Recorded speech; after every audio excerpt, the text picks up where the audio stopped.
it's Chris here today from Huckabones Equipment. We're going to talk a little bit about the front snowboard for the BX lineup, BX2816, as well as the front snowboard for the GR lineup, which is the 2846. Both blowers have the four-way connection on them. On the GR they call it the Fun Connect, and on the BX it's the 4-point connection. Both units that we have today are used. Both have the separate different cabs that we've talked about in previous videos. The one from Curtis cab on the BX and the soft-sided cab on the GR behind me. Both units we have today have around that 22 horsepower, and both blowers are around that 50 inches wide. You'll see one is quite a bit taller than the other, being the BX one. So it can handle a little bit more snow, but whenever we're showing you today, we'll see which one throws further. You'll be quite impressed watching the GR work. It is a little tank there.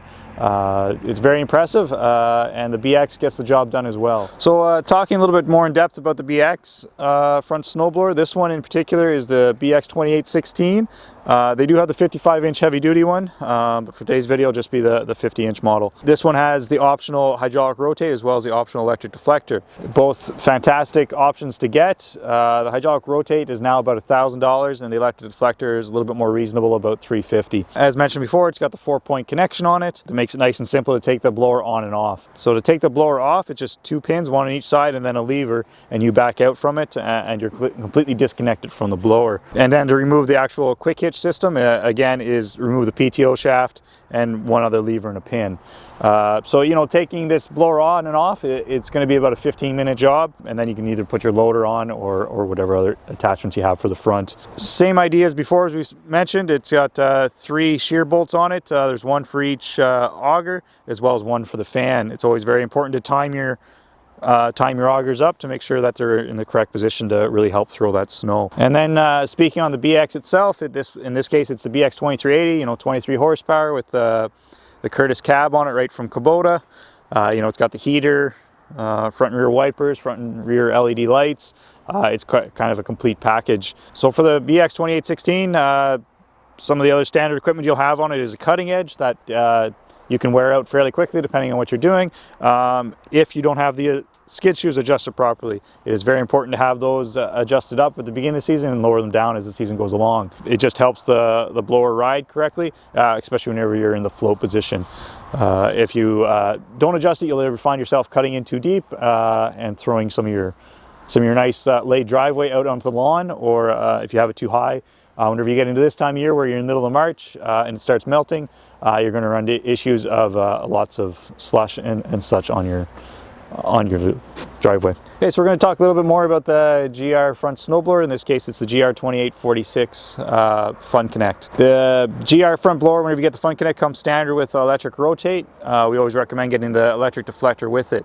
Again, a very reasonable price. It's about a $250 option. Unlike the BX, unfortunately, GRs do not have a float position, so you gotta kind of play with your position to make sure you're not biting in too much or too little. And that's where it becomes very important to have your skid shoes adjusted up correctly so that you're not digging in too much whenever you're playing with your height adjustment. Again, it connects the exact same way as the BX. You know, it's 2 pins on each side and a lever, and then you're backed out of the snowblower. And if you again wish to remove the quick hitch itself, you just remove the PTO, and then there's 1 pin and 1 lever.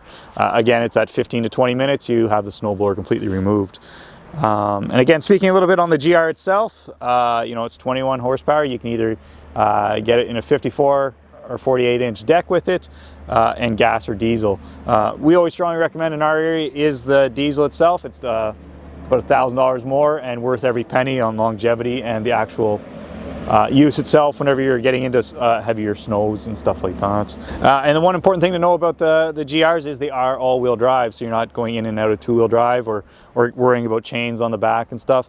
It's basically point and shoot. You want to go there and it goes there. If you can keep 2 wheels on the ground, it's going to go. The cab itself comes from Orange Aftermarket. It's a great add-on to get through your local Kubota dealer. It won't cook you out by any means. You can put a little electric heater in it. It's going to keep you out of the weather. So you're not going to look like that snowman on a pumpkin at the end. So again, that's why I chose this used one today, so I don't look like that. Now we're going to start doing what you've all been looking for, and that's blowing some snow with these 2 units. So hopefully you enjoy it.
So hopefully you enjoyed watching a little bit of snow being moved with the BX and the GR. As you can see, whenever it's blowing it, the BX is a little bit easier to control.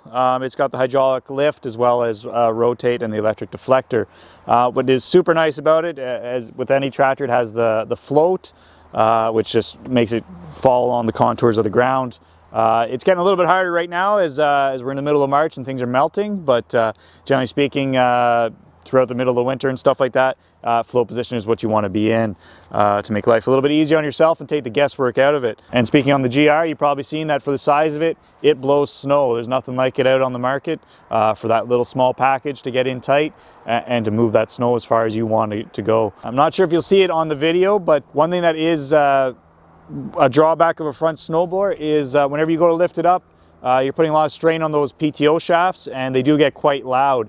There's nothing really to worry about. You just don't want to keep it in that position very long. It's best to just, when possible, is either don't lift it all the way up or just go about 3/4 to half whenever you're driving around to take some of that torque off of it. Yeah, so again, I really hope you enjoyed the video. If you did, if you have any comments, please leave them down below and like and subscribe.